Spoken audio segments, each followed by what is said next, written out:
Halo historian. Assalamualaikum warahmatullahi wabarakatuh. Yuk belajar sejarah.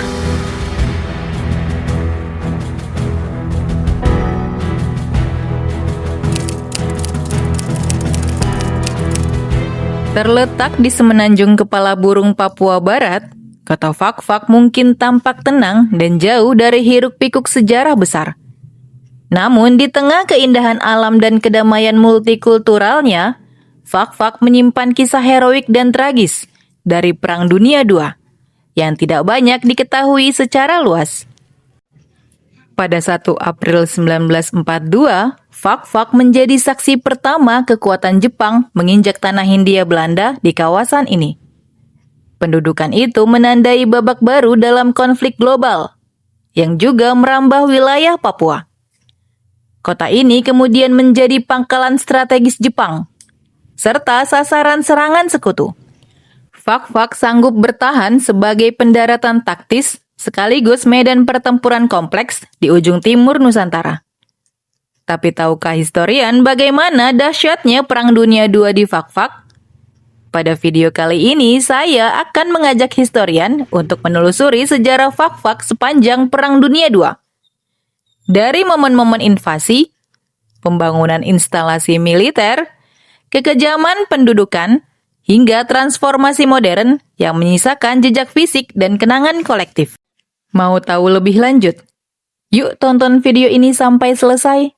Tapi sebelum itu, buat yang belum subscribe, jangan lupa subscribe dan share video ini ke teman-teman kalian. Kisah Perang Dunia II di Fak-Fak diawali pada tanggal 1 April 1942. Ketika detasemen pertama Kekaisaran Jepang mendarat tanpa perlawanan berarti dari pasukan Belanda, yang jumlahnya sangat terbatas. Tentara Hindia Belanda di Fak-Fak menyerah relatif cepat. Dari saat itu, Fak-Fak resmi berada di bawah kendali Jepang.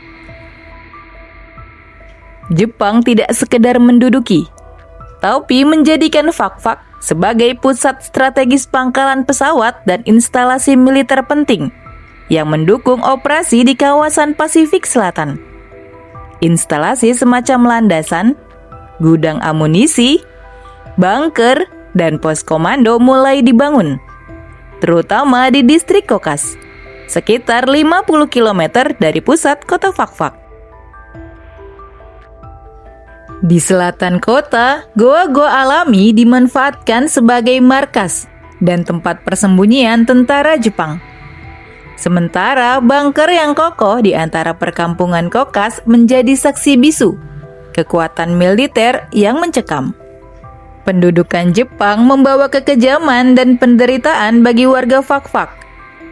Di distrik Patipi misalnya, tercatat adanya penyiksaan berat terhadap warga sipil, di mana lebih dari 100 jiwa dibantai, termasuk pemerkosaan terhadap perempuan. Meski menghadapi senjata modern dari Jepang, masyarakat lokal tidak pasif. Beberapa pejuang bertahan hidup dengan merangkak ke hutan, menggunakan bambu runcing, dan bergelut dalam perlawanan gerilya yang tidak kenal menyerah. Tindakan berani meski minim persenjataan justru membuktikan nyali mereka dalam menghadapi penjajahan. Fak-Fak sebagai pangkalan militer Jepang menjadi sasaran udara sekutu. Antara bulan April 1943 sampai Oktober 1944, pesawat-pesawat pengebom sekutu secara berkala menyerang instalasi militer Jepang di Fak-Fak. Efeknya jelas. Sejumlah infrastruktur militer hancur, fasilitas vital terganggu, dan kondisi kota semakin buruk. Namun Jepang tetap mempertahankan kendali hingga akhir perang. Datangnya Jepang ke Fak-Fak banyak meninggalkan jejak-jejak sejarah. Ada beberapa peninggalan Jepang di Fak-Fak. Yang pertama, bunker Jepang di Kokas. Di distrik Kokas, sekitar 50 km dari pusat kota Fak-Fak, berdiri bunker-bunker Jepang yang masih kokoh sampai sekarang. Dibangun dari beton tebal, Bangunan ini tersembunyi di antara pepohonan dan perkampungan penduduk. Lorong sempit, dinding dingin, dan ruang gelap di dalamnya menjadi tempat tentara Jepang bersembunyi saat serangan udara sekutu mengguncang. Kalau kita melangkah masuk, udara lembab menyergap, cahaya meredup, dan gema langkah kaki seakan memantulkan bisikan masa lalu. Bunker ini bukan sekedar bangunan mati, tapi saksi bisu dari perang yang pernah merenggut ketenangan bumi Papua. Kedua, ada Goa Jepang di perbukitan Fak-Fak. Selain bunker, Jepang juga menggali goa-goa perlindungan di perbukitan Fak-Fak. Goa-goa itu sebagian memanfaatkan rongga alami, sebagian lagi diperluas dengan kerja paksa penduduk lokal. Fungsinya bermacam-macam, yaitu sebagai tempat persembunyian, gudang amunisi, sampai ruang rawat darurat bagi tentara yang terluka.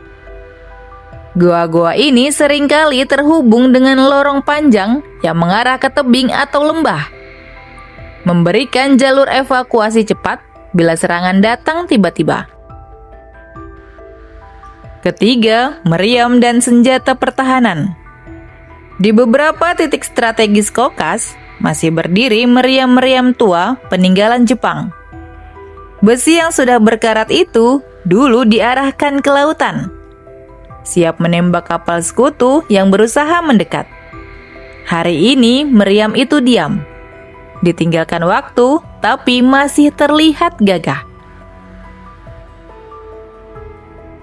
Keempat, bangkai pesawat tempur di Gunung Baham. Salah satu peninggalan penting dramatis ada di Gunung Baham, Fak-Fak Timur Tengah, yaitu sisa pesawat tempur Jepang yang jatuh di tengah hutan lebat. Baling-balingnya masih terlihat, sayapnya patah dan tubuh pesawat yang lapuk menyatu dengan akar pepohonan. Penduduk setempat bercerita, pesawat itu jatuh saat hendak kembali ke pangkalan. Ada kisah tentang tentara Jepang yang selamat, terlunta-lunta di hutan sebelum akhirnya meninggal di tanah asing. Bangkai pesawat itu sekarang seperti monumen alam, sebuah artefak perang yang menyatu dengan rimba Papua. Saat Perang Dunia II terjadi, selain menjadi markas Jepang, Fak-Fak juga pernah dijadikan basis militer sekutu.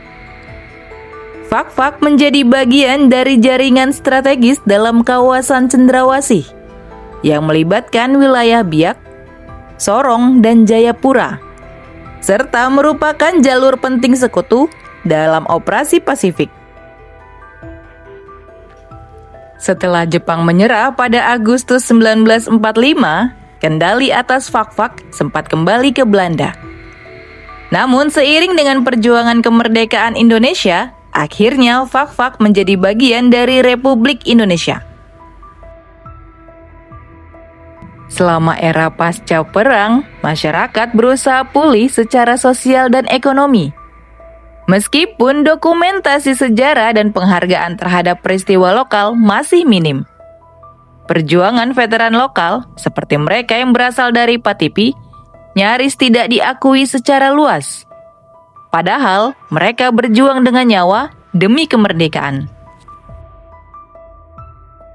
Meski jejak fisik perang masih nyata, Fak-Fak tidak hanya berhenti di sana.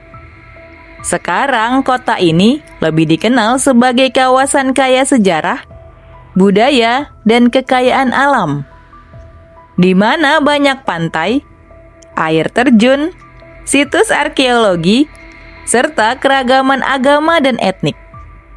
Namun peninggalan perang masih menjadi daya tarik edukatif dan wisata sejarah, seperti di Kaukas dan Gunung Baham.